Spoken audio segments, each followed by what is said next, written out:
रहमानिर्रहीम। अस्सलामु अलैकुम।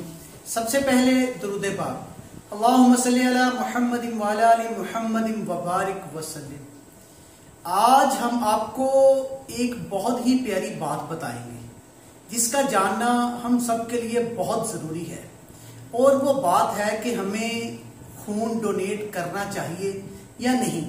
इसके मुतालिक चंद सवालात और उनके जवाबात हैं, क्योंकि आजकल अगर कोई हमारा मरीज हॉस्पिटल में होता है ना, जिसको खून की अशद ज़रूरत होती है, तो खून का हसूल हमारे लिए इंतहाई मुश्किल हो जाता है। तो हम आपसे इंशाल्लाह चंद सवालात और जवाबात बताएंगे जिसमें आपको पता लगेगा कि खून देने का फायदा है या नुकसान। खून देने का सबसे बड़ा नुकसान क्या है, ये सवाल पूछा गया। इसका जवाब आया, खून देने का कोई नुकसान नहीं है बल्कि बड़ा फायदा है। जो लोग रेगुलर खून देते हैं ना, इन अफराद को दिल के दौरे के चांसेस बहुत कम हो जाते हैं और कैंसर होने के चांस भी बहुत ज्यादा कम हो जाते हैं।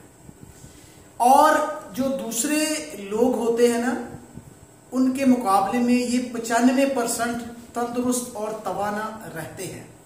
ये रिसर्च अमेरिकन इदारे की है जो कि माना जाता है। और किसी ने सवाल किया कि किसी को खून देने का जब प्रोसेस हम करते हैं, किसी को खून देते हैं, तो कितने दिन के बाद हमारा खून बन जाता है।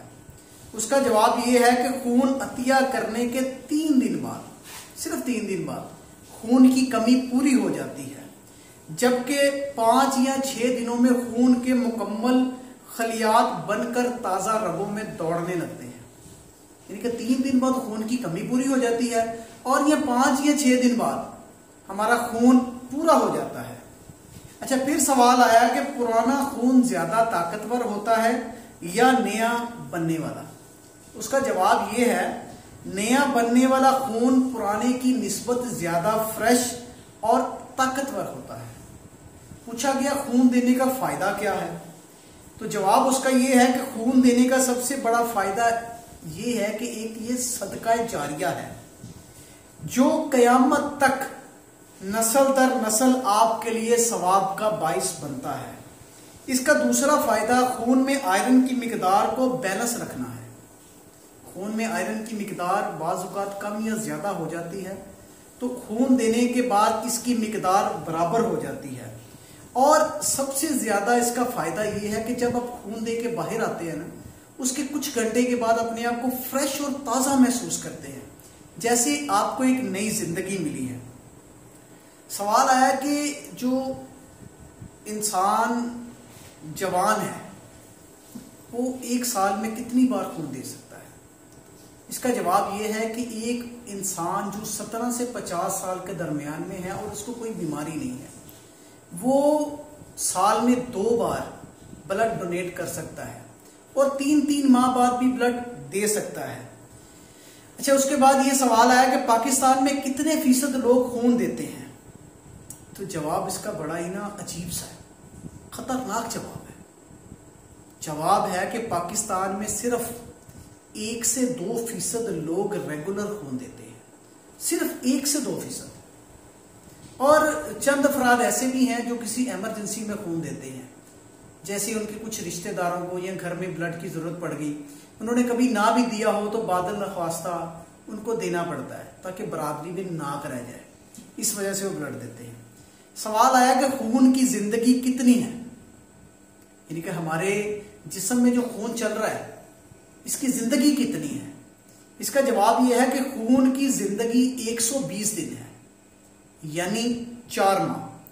120 दिन में हमारे खून के खलिया मुर्दा होकर पेशाब के रास्ते बाहर निकल आते हैं। हमारे जो खलियात होते हैं ना, वो मुर्दा होकर पेशाब के रास्ते बाहर निकल आते हैं।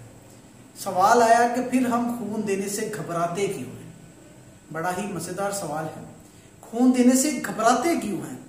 जवाब है इसका कि हम एक ऐसी सोसाइटी में सांस ले रहे हैं जहां पे ये बात फैली हुई है कि खून देने से इंसान कमजोर हो जाता है, इंसान अपनी जिंदगी को भरपूर नहीं गुजार सकता। हालांकि ये बात गलत है। मगर हमारे मुआशरे में ये बात फैल चुकी है कि अगर हम खून देंगे तो हमारे अंदर कमजोरियां आ जाएंगी। बड़े बड़े नौजवान, कड़ियल नौजवान खून देने से घबराते हैं कि कहीं हमारा फिगर ना खराब हो जाए, हमारे अंदर कमजोरी ना हो जाए। बहुत बुरी बात है। और अगर हम रेगुलर खून नहीं देंगे ना, हमारा खून वैसे भी 120 दिन के बाद जाया हो ही जाना है, दोबारा बनना है। तो बेहतर नहीं कि हम अपना खून किसी को डोनेट कर दें।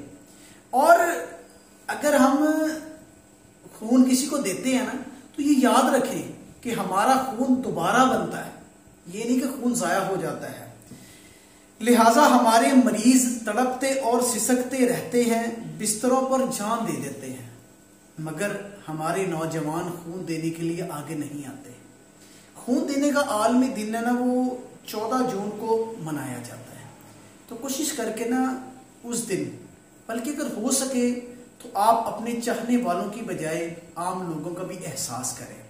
अगर अल्लाह पाक ने आपको सेहत दी है ना, तो उसको दूसरों के काम ले आने में खर्च करें। अपना माल भी खर्च करें और अपनी सेहत भी खर्च करें। क्योंकि अगर आप किसी को ब्लड डोनेट करते हैं ना, तो इसके साथ आपकी जिस्म को कोई फर्क नहीं पड़ेगा, मगर हो सकता है कि किसी की जान बच जाए। और एक इंसान की जान बचाना गोया पूरी इंसानियत की जान बचाने के बराबर है। मेरी इस तहरीर को ना, जो मैंने आपको सुनाई है, कोशिश करके शेयर करें, ताकि शायद किसी को मेरी बात सुनकर रहम आ जाए और किसी का भला हो जाए। जज़ाकल्लाह।